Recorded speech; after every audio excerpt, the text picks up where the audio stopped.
राधे राधे प्यारे भक्तों, आज कुछ क्षण के लिए अपने मन की सारी भागदौड़ को यहीं छोड़ दीजिए, अपनी चिंताओं को थोड़ा विराम दीजिए, अपनी अपेक्षाओं को भी कुछ देर के लिए शांत होने दीजिए और बस अपने भीतर उतरने का प्रयास कीजिए। क्योंकि आज जो बात हम करने जा रहे हैं वह केवल सुनने की बात नहीं है, वह जीवन में उतारने की बात है, वह मन को हल्का करने की बात है, वह भीतर के शोर को शांत करने की बात है, वह उस सच्ची शांति को पाने की बात है जिसकी तलाश में मनुष्य पूरी उम्र भटकता रहता है, लेकिन फिर भी उसे वह नहीं मिलती जिसकी उसे सबसे अधिक आवश्यकता होती है। कभी आपने स्वयं से यह प्रश्न पूछा है कि सब कुछ होते हुए भी मन बेचैन क्यों रहता है? घर है, परिवार है, साधन है, सम्मान है, फिर भी भीतर एक खालीपन क्यों महसूस होता है? छोटी सी बात पर मन क्यों टूट जाता है? किसी के दो कठोर शब्द पूरे दिन की शांति क्यों छीन लेते हैं? किसी की उपेक्षा, किसी की आलोचना, किसी की सफलता और अपनी असफलता मन को इतना विचलित क्यों कर देती है? यही तो वो प्रश्न है जिसका उत्तर हर व्यक्ति खोज रहा है, लेकिन अधिकांश लोग बाहर खोज रहे हैं, जबकि उत्तर भीतर छिपा हुआ है। क्योंकि श्री कृष्ण कहते हैं, जिस मन पर स्वयं का अधिकार नहीं वह संसार की किसी भी वस्तु से कभी संतुष्ट नहीं हो सकता, और जिस मन ने स्वयं को समझ लिया उसके लिए परिस्थितियां भी धीरे धीरे अनुकूल होने लगती हैं, क्योंकि उसकी शांति अब संसार पर नहीं बल्कि उसके अपने अंतर मन पर आधारित होती है। आज संसार का सबसे बड़ा दुख धन की कमी नहीं है, साधनों की कमी नहीं है, बल्कि मन की शांति की कमी है। हर चेहरा मुस्कुराता हुआ दिखाई देता है, लेकिन हर हृदय के भीतर कोई न कोई संघर्ष चल रहा होता है, कोई भविष्य की चिंता में डूबा है, कोई बीते हुए कल के पछतावे में जी रहा है, कोई अपनों की बातों से आहत है, तो कोई स्वयं से ही नाराज बैठा है, और इसी कारण मन धीरे धीरे थकने लगता है। शरीर से पहले आत्मा थकने लगती है। जरा सोचिए, यदि किसी तालाब का पानी हर समय हिलता रहे तो उसमें आकाश का प्रतिबिंब कभी दिखाई नहीं देगा, लेकिन वही पानी जब पूरी तरह शांत हो जाता है तब उसमें पूरा आकाश उतर आता है। ठीक उसी प्रकार जब तक मन इच्छाओं, क्रोध, तुलना, अपेक्षाओं और अहंकार की लहरों से भरा रहेगा, तब तक उसमें ईश्वर का प्रकाश और जीवन का वास्तविक आनंद कभी स्पष्ट दिखाई नहीं देगा। हम अक्सर सोचते हैं कि यदि परिस्थितियां बदल जाएं तो हम शांत हो जाएंगे, यदि लोग बदल जाएं तो हम प्रसन्न हो जाएंगे, यदि हमारी इच्छाएं पूरी हो जाएं तो जीवन सुंदर हो जाएगा। लेकिन सच्चाई इससे बिल्कुल अलग है, क्योंकि जिसने अपने मन को नहीं बदला उसके लिए संसार की कोई भी उपलब्धि स्थायी सुख नहीं ला सकती, और जिसने अपने मन को साध लिया उसके लिए कठिन परिस्थितियां भी उसे भीतर से नहीं तोड़ पाती। दो साधु श्री कृष्ण कहते हैं, मनुष्य का सबसे बड़ा मित्र उसका अपना मन है और सबसे बड़ा शत्रु भी वही मन बन सकता है। ये इस बात पर निर्भर करता है कि हम उसे किस दिशा में ले जाते हैं। यदि मन को हर छोटी बात पर प्रतिक्रिया देने की आदत पड़ जाए तो जीवन संघर्ष बन जाता है, लेकिन यदि मन को धैर्य, विश्वास और समर्पण का अभ्यास करा दिया जाए तो वही जीवन आनंद का मार्ग बन जाता है। आज बहुत से लोग ये कहते हैं कि उन्हें शांति नहीं मिलती, लेकिन क्या हमने कभी ये देखा कि हम दिन भर अपने मन को क्या दे रहे हैं? चिंता, शिकायत, तुलना, क्रोध और अनगिनत इच्छाएं। यदि यही सब मन में भरेंगे तो शांति कहां से आएगी? जैसे किसी खेत में कांटे बोकर फूलों की अपेक्षा नहीं की जा सकती, वैसे ही अशांत विचारों से भरे मन में आनंद का जन्म नहीं हो सकता।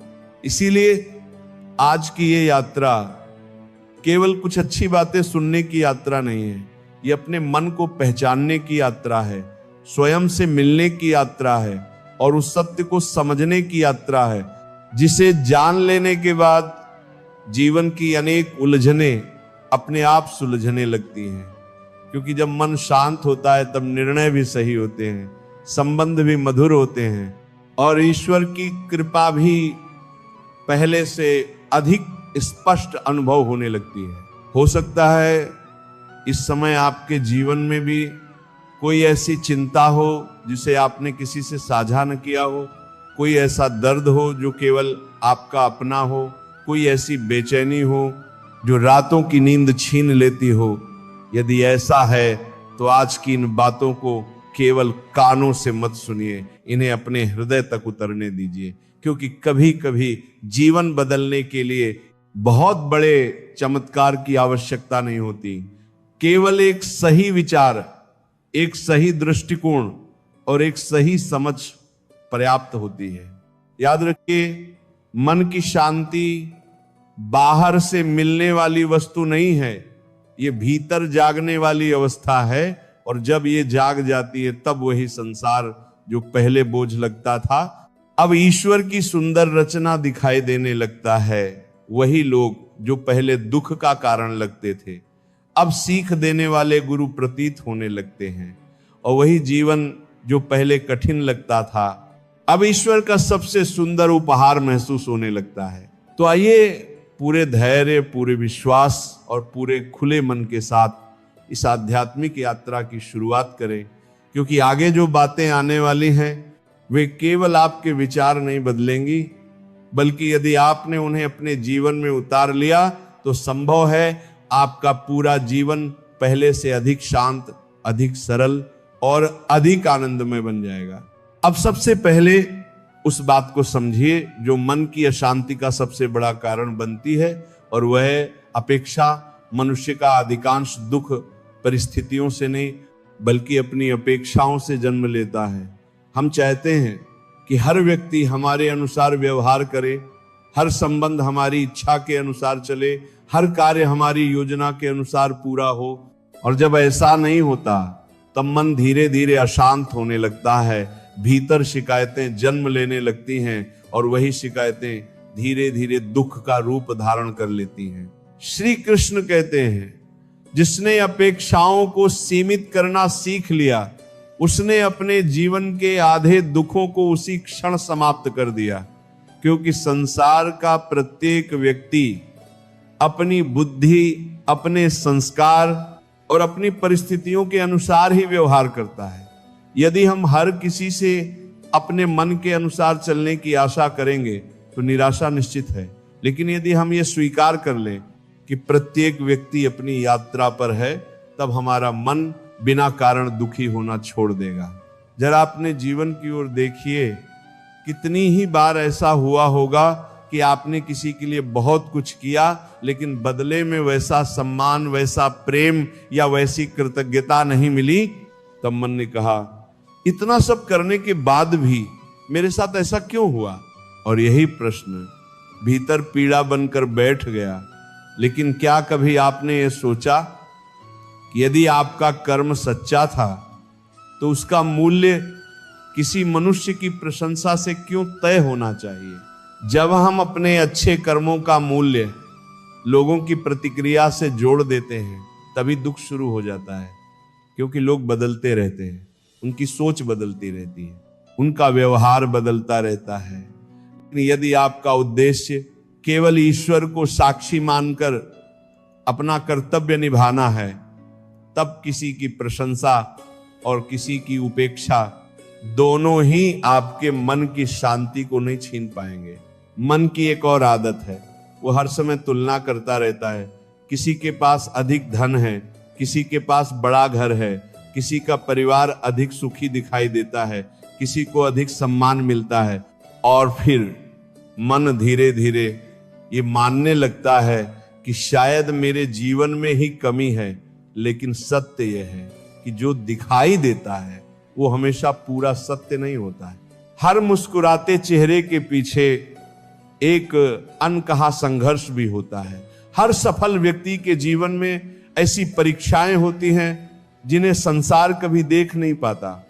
श्री कृष्ण कहते हैं, तुलना वहां जन्म लेती है जहां आत्मस्वीकार समाप्त हो जाता है, और जहां आत्मस्वीकार जाग जाता है वहां मन संतोष का अनुभव करने लगता है। इसीलिए अपने जीवन की तुलना किसी दूसरे के जीवन से मत कीजिए, क्योंकि ईश्वर ने हर आत्मा के लिए अलग मार्ग, अलग समय और अलग उद्देश्य निर्धारित किया है जो आपके लिए है। वह उचित समय आने पर आपको अवश्य प्राप्त होगा। एक और बात जिसे समझना अत्यंत आवश्यक है वह यह कि मन हर छोटी बात को पकड़कर बैठ जाता है। किसी ने कुछ कह दिया, किसी ने ध्यान नहीं दिया, किसी ने उत्तर देर से दिया, और मन उन बातों को बार बार दोहराता रहता है जैसे कोई पुराना घाव बार बार कुरेदा जा रहा हो। लेकिन सोचिए, क्या इससे समस्या हल होती है? नहीं, केवल मन और अधिक थक जाता है और भीतर की शांति धीरे धीरे समाप्त होने लगती है। इस तरवाती कौन नौ बान को। इसीलिए यदि सचमुच मन को शांत करना चाहते हैं तो एक अभ्यास आज से ही प्रारंभ कीजिए। हर रात स्वयं से पूछिए, आज ऐसी कौन सी बात थी जिसे मुझे छोड़ देना चाहिए था। मुझे के लोग पत्ता को पत्ता, लेकिन मैं उसे पूरे दिन ढोता रहा। जब ये प्रश्न प्रतिदिन ईमानदारी से पूछा जाएगा तब धीरे धीरे मन अनावश्यक बोझ उतारना सीख जाएगा, और जहां बोझ कम होता है वहीं शांति का जन्म होने लगता है। और बोझकन याद रखिए, जीवन का आनंद सब कुछ पा लेने में नहीं है, बल्कि जो मिला है उसे ईश्वर का प्रसाद मानकर कृतज्ञता के साथ स्वीकार करने में है। क्योंकि कृतज्ञ मन कभी अधिक देर तक अशांत नहीं रह सकता। और जो मन हर परिस्थिति में ईश्वर की इच्छा पर विश्वास करना सीख जाता है, वही धीरे धीरे सच्चे आनंद, सच्चे संतोष और सच्ची शांति के मार्ग पर आगे बढ़ने लगता है। अब उस गहरी बात को समझिए जिसके कारण मनुष्य स्वयं अपने मन का सबसे बड़ा शत्रु बन जाता है, और वह है बीती हुई बातों को बार बार याद करना। बहुत से लोग वर्तमान में नहीं जीते, उनका शरीर आज में होता है, लेकिन उनका मन कभी वर्षों पहले हुई किसी घटना में भटकता रहता है, कभी किसी के कहे हुए शब्दों में उलझा रहता है, तो कभी किसी पुराने दुहक को पकड़कर बैठा रहता है, और फिर धीरे धीरे वही पुरानी स्मृतियां वर्तमान की सारी खुशियों को ढक देती हैं। जरा सोचिए, यदि कोई व्यक्ति अपने कंधे पर एक भारी पत्थर रखकर वर्षों तक चलता रहे तो क्या वो कभी हल्का अनुभव कर पाएगा? बिल्कुल नहीं, क्योंकि बोझ चाहे शरीर पर हो या मन पर, दोनों ही थका देते हैं। अंतर केवल इतना है कि शरीर का बोझ लोग देख लेते हैं, लेकिन मन का बोझ केवल वही व्यक्ति महसूस करता है जो उसे हर दिन ढो रहा होता है। श्री कृष्ण कहते हैं, जो बीत गया वो अब तुम्हारे अधिकार में नहीं है, और जो आने वाला है वो अभी तुम्हारे सामने नहीं है, तुम्हारे हाथ में केवल ये वर्तमान क्षण है। इसलिए जो व्यक्ति वर्तमान को खो देता है वह जीवन का सबसे अनमोल धन खो देता है, क्योंकि जीवन कल में नहीं और आने वाले कल में भी नहीं, जीवन केवल इसी पल में धड़क रहा है। कई बार मन कहता है, काश उस दिन मैंने ऐसा न किया होता, काश मैंने वो निर्णय न लिया होता, काश वो घटना मेरे जीवन में न हुई होती। लेकिन ये काश मन को कभी शांति नहीं देता, ये केवल पछतावे की आग को और बढ़ा देता है।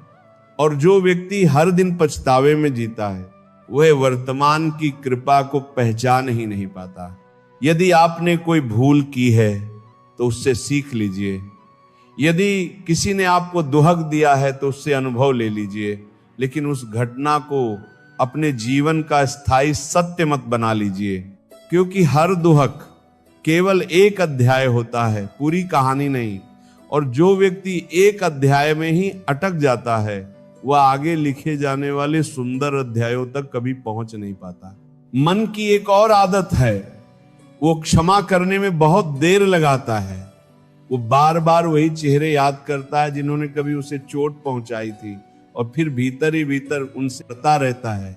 लेकिन क्या आपने कभी ये सोचा कि जिसे आप मन में पकड़े हुए हैं, संभव है वो व्यक्ति तो बहुत पहले आगे बढ़ चुका हो और केवल आप ही उस पुराने दर्द को आज भी जी रहे हो।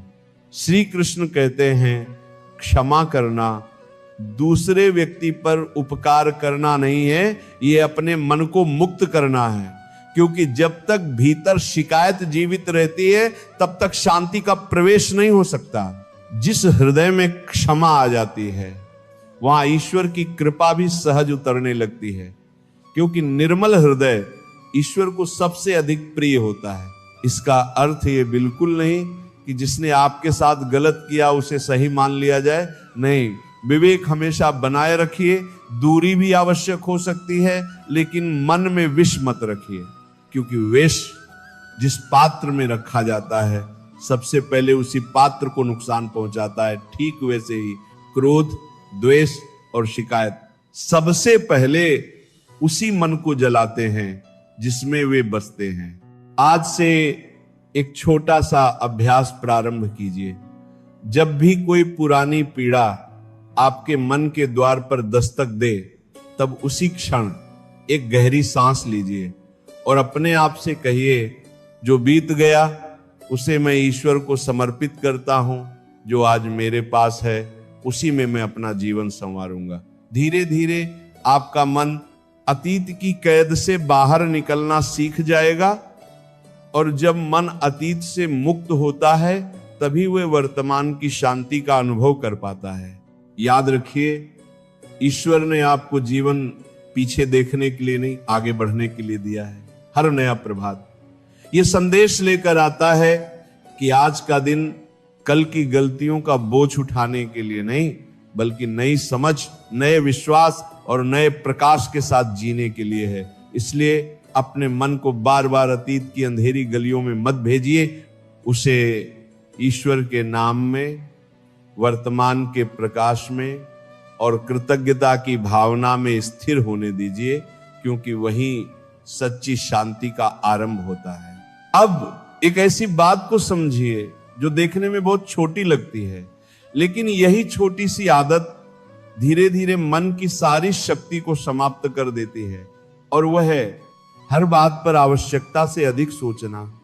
मनुष्य का मन यदि सही दिशा में लगाया जाए तो वही मन उसे ईश्वर तक पहुंचा सकता है, लेकिन यदि वही मन बिना कारण कल्पनाएं करने लगे, हर बात का परिणाम पहले से सोचने लगे और हर परिस्थिति का भय अपने भीतर बना ले, तब वही स्वयं अपने लिए दुहक का कारण बन जाता है। कई बार कोई घटना अभी हुई भी नहीं होती, लेकिन मन उसके 100 परिणाम सोच लेता है। कोई व्यक्ति देर से उत्तर दे तो मन अनेक कहानियां बना लेता है। कोई काम थोड़ा रुक जाए तो मन तुरंत भविष्य की चिंता में डूब जाता है, और धीरे धीरे जो बात वास्तव में छोटी थी वह मन के भीतर बहुत बड़ी दिखाई देने लगती है। जबकि सत्य यह होता है कि हमारी आधी चिंताएं कभी वास्तविकता बनती ही नहीं। श्री कृष्ण कहते हैं, जो मन भविष्य के भय में खो जाता है वह वर्तमान की शक्ति खो देता है। क्योंकि चिंता समस्या का समाधान नहीं है, चिंता केवल मन की ऊर्जा को कम करती है, जबकि शांत मन वही परिस्थिति देखकर भी सही निर्णय लेने की क्षमता रखता है। इसीलिए जब भी मन अनावश्यक विचारों में उलझने लगे, उसी क्षण स्वयं को वर्तमान में ले आइए और अपने आप से पूछिए, क्या ये चिंता वास्तव में अभी मेरे सामने है या केवल मेरे मन की कल्पना है? याद रखिए, मन को जितना भोजन हम देते हैं वो वैसा ही बनता जाता है। यदि दिन भर शिकायत, भय, नकारात्मक समाचार और दूसरों की आलोचना यही सब मन में भरते रहेंगे तो मन शांत कैसे रहेगा? जैसे शरीर को स्वस्थ रखने के लिए शुद्ध भोजन आवश्यक होता है, वैसे ही मन को स्वस्थ रखने के लिए शुद्ध विचार आवश्यक होते हैं, और शुद्ध विचार वहीं आते हैं जहां ईश्वर का स्मरण, अच्छे संस्कार और संतों की वाणी के प्रति श्रद्धा होती है। एक और बात कभी मत भूलिए, वो यह है कि हर समस्या का उत्तर तुरंत मिलना आवश्यक नहीं होता। कुछ प्रश्न समय के साथ ही हल होते हैं, कुछ परिस्थितियां धैर्य मांगती हैं और कुछ घाव केवल ईश्वर की कृपा से भरते हैं। इसलिए हर बात का उत्तर उसी क्षण खोजने की जद मत कीजिए, क्योंकि अधैर्य मन को बेचैन करता है, जबकि धैर्य मन को स्थिर करता है। श्री कृष्ण कहते हैं, धैर्यवान व्यक्ति हारकर भी नहीं हारता, क्योंकि उसे विश्वास होता है कि ईश्वर का समय मनुष्य के समय से कहीं अधिक श्रेष्ठ होता है। जो आज समझ में नहीं आ रहा, संभव है कुछ समय बाद वही घटना आपके जीवन का सबसे बड़ा आशीर्वाद सिद्ध हो जाए। इसीलिए हर परिस्थिति का विरोध करने के स्थान पर पहले उसे स्वीकार करना सीखिए, फिर शांत मन से अपना कर्तव्य करते रहिए। कभी कभी हम अपने जीवन की छोटी छोटी खुशियों को भी केवल इसलिए खो देते हैं क्योंकि हमारा ध्यान हमेशा उस पर रहता है जो हमारे पास नहीं है। लेकिन जिसने अपने पास जो है उसका सम्मान करना सीख लिया, उसके जीवन में संतोष अपने आप उतरने लगता है। सुबह की पहली सांस, परिवार का स्नेह, 2 समय का भोजन, स्वस्थ शरीर, ईश्वर का स्मरण करने का अवसर, ये सब साधारण नहीं है।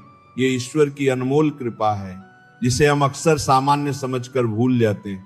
आज से एक छोटा सा संकल्प कीजिए, दिन समाप्त होने से पहले कम से कम 3 ऐसी बातों के लिए ईश्वर का धन्यवाद अवश्य दीजिए जो आपको आज प्राप्त हुई, चाहे वे कितनी ही छोटी क्यों न हो, क्योंकि कृतज्ञता मन को शिकायत से निकालकर शांति की ओर ले जाती है।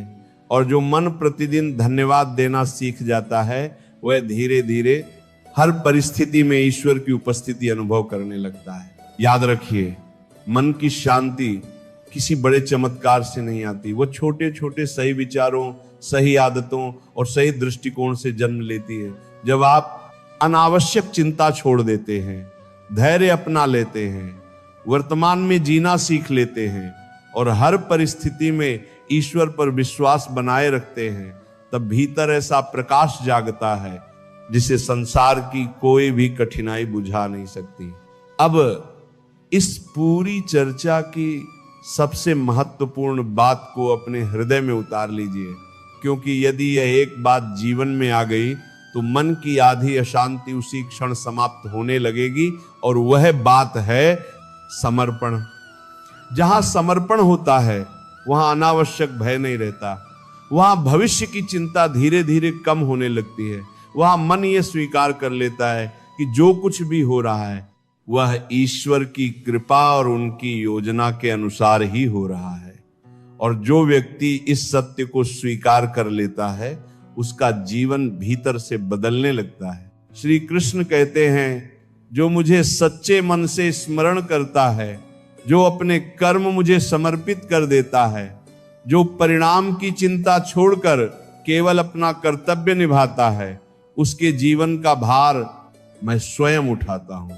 इसलिए यदि तुम मन की शांति चाहते हो तो पहले अपने मन का भार अपने सिर से उतारकर ईश्वर के चरणों में रख दो, क्योंकि जिसे स्वयं भगवान संभाल रहे हो उसे संसार का भय क्यों होगा। सोचिए, जब एक छोटा सा बालक अपने पिता का हाथ पकड़कर चलता है तब उसे रास्ते की चिंता नहीं होती, उसे ये भय नहीं रहता कि कहीं वो गिर जाएगा, क्योंकि उसे अपने हाथ की नहीं अपने पिता की शक्ति पर विश्वास होता है। ठीक उसी प्रकार जब मनुष्य ईश्वर का हाथ पकड़ लेता है तब जीवन के कठिन रास्ते भी उतने भयावह नहीं लगते, क्योंकि उसे विश्वास होता है कि मैं अकेला नहीं हूं, मेरे साथ प्रभु हैं। मन की शांति का अर्थ ये नहीं है कि जीवन में कभी कोई कठिनाई नहीं आएगी, नहीं, कठिनाइयां तो आएंगी, परिस्थितियां भी बदलेंगी, लोग भी बदलेंगे, समय भी बदलेगा। लेकिन यदि आपका मन ईश्वर के नाम में स्थिर हो गया तो कोई भी तूफान आपको भीतर से नहीं तोड़ पाएगा, क्योंकि जिसकी जड़ें गहरी होती हैं उसे तेज हवाएं भी गिरा नहीं सकती। याद रखिए, संसार में कोई भी वस्तु स्थायी नहीं है। न सुख हमेशा रहेगा, न दुख हमेशा रहेगा, न सफलता न असफलता, न प्रशंसा न आलोचना, सब समय के साथ बदलता रहता है। इसलिए जो बदलने वाली चीजों से अपने मन को बांध लेता है उसका मन भी हर समय बदलता रहता है, लेकिन जो अपने मन को ईश्वर से जोड़ देता है उसे ऐसी शांति प्राप्त होती है जिसे कोई परिस्थिति छीन नहीं सकती। श्री कृष्ण कहते हैं, अपने जीवन में प्रेम रखो लेकिन आसक्ति मत रखो, सेवा करो लेकिन अहंकार मत रखो, कर्म करो लेकिन फल का अभिमान मत रखो, और सबसे बढ़कर हर दिन कुछ समय अपने मन को मेरे स्मरण में अवश्य लगाओ, क्योंकि जो मन भगवान के नाम में टिकना सीख जाता है उसे संसार की आवाजें धीरे धीरे विचलित करना छोड़ देती हैं। आज से एक छोटा सा नियम अपने जीवन में बना लीजिए, दिन की शुरुआत ईश्वर के नाम से कीजिए और दिन का अंत भी ईश्वर का धन्यवाद करके कीजिए। जब भी मन अशांत हो तुरंत कुछ क्षण आंखें बंद कीजिए, गहरी सांस लीजिए और अपने हृदय में प्रेम से कहिए, हे प्रभु, मैं सब कुछ आपको समर्पित करता हूं, मुझे सही मार्ग पर चलने की शक्ति दीजिए, मेरे मन को शांत रखिए, मेरे भीतर विश्वास बनाए रखिए। देखिए, धीरे धीरे आपका मन पहले जैसा नहीं रहेगा, उसके भीतर एक नई स्थिरता, एक नया प्रकाश और एक नई शांति जन्म लेने लगेगी। यदि कभी जीवन ऐसा लगे कि सब कुछ आपके विरुद्ध हो रहा है, तब घबराइए मत, क्योंकि कई बार ईश्वर हमें उस मार्ग से हटाते हैं जो हमारे लिए उचित नहीं होता और उस मार्ग पर ले जाते हैं जहां हमारा वास्तविक कल्याण छिपा होता है। इसलिए हर परिस्थिति में विश्वास बनाए रखिए, धैर्य बनाए रखिए और अपने कर्म को ईमानदारी से करते रहिए। यही मन की शांति का सबसे सरल और सबसे सच्चा मार्ग है। अंत में केवल इतना ही स्मरण रखिए, मन की शांति बाहर नहीं मिलेगी, वह आपके अपने भीतर है। उसे जगाना है, उसे संभालना है और उसे ईश्वर के चरणों से जोड़कर रखना है। जब ऐसा हो जाएगा तब जीवन वैसा ही रहेगा, लोग भी वही रहेंगे, परिस्थितियां भी बहुत नहीं बदलेंगी, लेकिन उन्हें देखने वाली आपकी दृष्टि बदल जाएगी और जब दृष्टि बदल जाती है तब पूरा जीवन बदल जाता है। इसी विश्वास के साथ अपने हर दिन की शुरुआत कीजिए और हर रात ईश्वर का धन्यवाद करते हुए विश्राम कीजिए, क्योंकि शांत मन ही सबसे बड़ी संपत्ति है, सबसे बड़ा सुख है और वही मन अंततः ईश्वर के सबसे निकट पहुंचता है।